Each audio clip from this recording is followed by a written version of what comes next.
Mix by DJ पवन बाबू। Call हुआ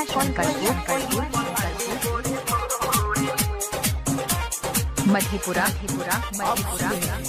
धनंजय धड़कन को हाँ कलसा मंगाइलो चुनरी तनाइलो बबना के बेटा वासे पूजन कराहिलो श्रद्धे के आँख खुली भोरे मैया के रूप लागे गोरे गोरे श्रद्धे के आँख खुली भोरे मैया के रूप लागे गोरे गोरे कलसा मंगाइलो चुनरी तनाइलो बबना के बेटा वासे पूजन कराइलो पंडित जी पूजा करिए भोरे मैया के रूप लागे गोरे गोरे श्रद्धे के आँख खुली भोरे मैया के रूप लागी गोरे गोरे।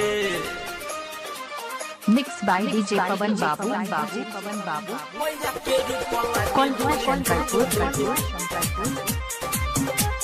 मधेपुरा। Mobile number 01975 424। ज्ञान के हई माता सरस्वती पन फूल अक्षत लवंग चढ़े अगरबत्ती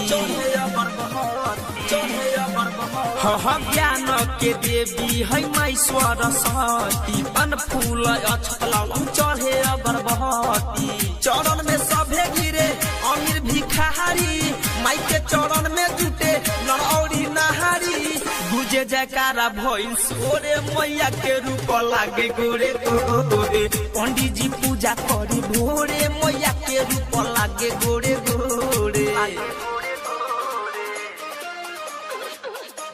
मैया के रूप लागे गोरे गोरे मैया के रूप लागे गोरे गोरे।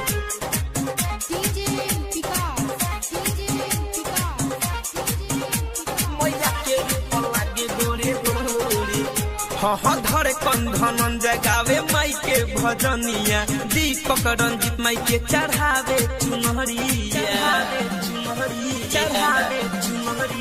धरे कंधन जगावे माई के भजनिया दीपक रंजित माई के चढ़ावे चुनरिया राइटर कौन होइया करे पूजैया रंजित सम्राट पप्पू भैया पंडित जी पूजा करे भोरे मैया के रूप लागे गोरे गोरे श्रद्धे के आँख खुली भोरे मैया के रूप लागे गोरे गोरे।